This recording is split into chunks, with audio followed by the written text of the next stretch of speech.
तो स्टूडेंट्स अब बात करते हैं एक्सरसाइज 4.4 के क्वेश्चन नंबर 4 की। क्वेश्चन आप लोगों के सामने है। क्वेश्चन कहता है is the following situation possible, if so determine there present ages. वो कह रहा है कि नीचे एक कंडीशन दी हुई है, आपको नीचे क्वेश्चन दिया हुआ है कि अगर ये कंडीशन पॉसिबल है तो आप उनकी एजेस निकालिए।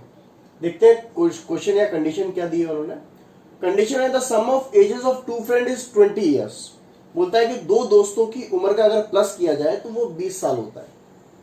4 years ago the product of their ages in years was 48। और 4 साल पहले अगर उन दोनों की उम्र का मल्टीप्लिकेशन किया जाए, दोनों दोस्तों की उम्र का प्रोडक्ट किया जाए तो वो होगा 48। तो बताइए क्या आप इन दोनों की प्रेजेंट एज फाइंड कर सकते हैं? तो चलिए देखते हैं किस तरीके से हम इसको फाइंड आउट करेंगे, कैसे पता करेंगे कि फाइंड आउट कर सकते हैं कि नहीं कर सकते हैं। अगर कर सकते हैं तो उनकी वैल्यूज क्या होंगी, उनकी उम्र क्या निकलेगी। चलिए तो हम मान लेते हैं कि let present age of one friend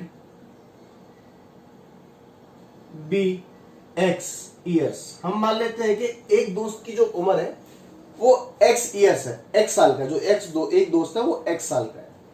अब जैसा कि क्वेश्चन में लिखा हुआ है कि sum of ages of two friends is 20 years, कि दोनों दोस्तों की उम्र का प्लस कर दिया जाए। मैंने मान लिया मेरा एक दोस्त D1 है, दूसरा दोस्त D2 है, इक्वल टू दोनों को प्लस करेंगे तो किसके बराबर होना चाहिए? 20 के बराबर होना चाहिए। अब मैंने मान लिया कि जो मेरा D1 है मैंने इसकी उम्र मान ली X और D2 को ऐसे के ऐसे ही छोड़ा। अब मैं पूछूं आपसे D2 की एज कितनी होगी तो आप X को उस तरफ भेज देंगे तो 20 माइनस एक्स हो जाएगा। तो D2 की उम्र कितनी निकल आएगी? D2 की उम्र हो जाएगी 20 माइनस एक्स। समझ में आया? तो आप कैसे लिखेंगे यहाँ पे? एंड प्रेजेंट एज ऑफ, या देन कर दीजिएगा, then present age of other friend equal to कितनी हो जाएगी? 20 माइनस एक्स ईयर्स। क्यों हो जाएगी? क्योंकि क्वेश्चन में दिया है कि दोनों में प्लस करेंगे तो 20 के बराबर होना चाहिए। अगर एक को आप x मानते हैं, एक को x मानते हैं, दूसरा क्या हो जाएगा? 20 माइनस एक्स हो जाएगा। क्लियर है? चलिए क्वेश्चन को आगे सॉल्व करके देखते हैं। क्वेश्चन में कहा गया है कि 4 years ago, क्या कहा है? देखिए 4 years ago। अब एगो का क्या मतलब होता है? पहले। कितना पहले? 4 साल पहले। 4 साल पहले अगर उनकी उम्र का मल्टीप्लिकेशन करेंगे तो वो 48 होना चाहिए। ठीक है, तो अभी की उम्र कितनी है? एक दोस्त की x है, तो 4 साल पहले ले जाएंगे तो क्या हो जाएगी? x माइनस 4 हो जाएगी। 4 साल छोटा हो जाएगा, छोटा मतलब माइनस करना पड़ेगा। उसी तरीके से दूसरी की उम्र करेंगे तो क्या होगा? 20 माइनस एक्स। ये तो दूसरी की उम्र है, इसमें से माइनस 4 और कर दो। और क्या बोल रहा है कि इन दोनों का जो इनटू है वो किसके बराबर होना चाहिए? 48 के बराबर होना चाहिए। तो मैंने 48 के बराबर कर दिया। बोलिए समझ में आ रहा है नहीं आ रहा है? चलिए आगे बढ़ते हैं। अब ये लिखा है x, ये लिखा है 20। एक काम करते हैं, थोड़ा इसको और सिंप्लीफाई कर लेते हैं। 20 में से 4 जाएगा तो 16 बचेगा। 16 माइनस एक्स इक्वल टू 48 है ना। 20 में से 4 माइनस कर दिया।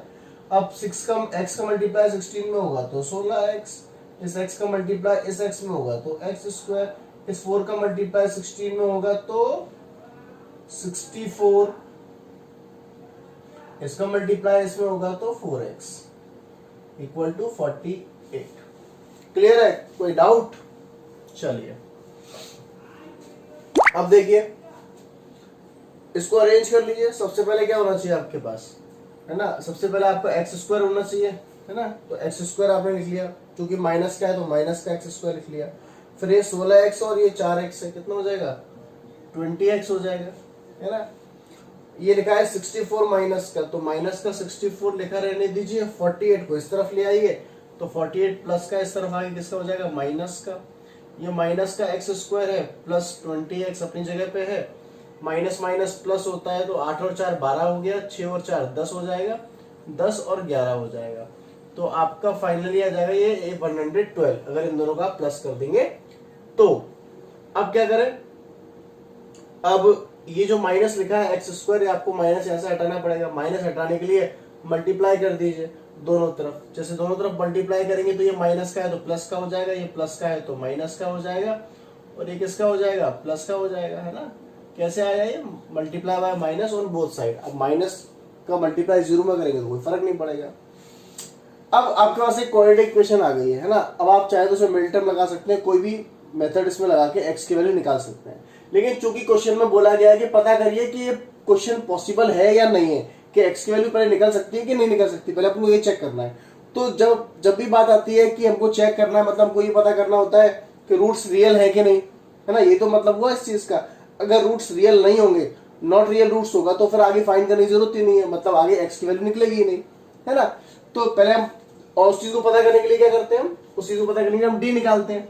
तो आप डी निकाल लीजिए, ए की वैल्यू 1 होगी, बी की वैल्यू -20 होगी, और सी की वैल्यू कितनी हो जाएगी 112, है ना। क्लियर है। और डी निकालिए, डी निकालेंगे तो बी स्क्वायर -4ac होता है, बी की वैल्यू -20 है तो -20 का स्क्वायर हो गया, 4ac है, ए की वैल्यू 1 और 112 हो गया। ये इसका करेंगे तो प्लस का आ जाएगा 400, है ना। प्लस का कितना आएगा 400, क्योंकि 20 का स्क्वायर होता है 400, माइनस माइनस प्लस हो जाएगा।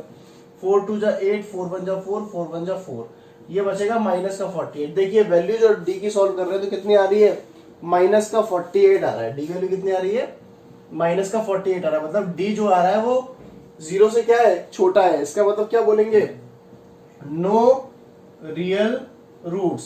जब नो रियल रूट्स होते हैं इसका मतलब आगे क्वेश्चन सॉल्व नहीं होगा, आपकी वैल्यूज फाइंड नहीं होंगी। तो आप क्या बोलेंगे कि following situation is not possible. क्या बोलेंगे, following situation is not possible. हम उनकी उम्र नहीं निकाल सकते। क्लियर है, आपको समझ में आया किस तरीके से क्वेश्चन सॉल्व हुआ है।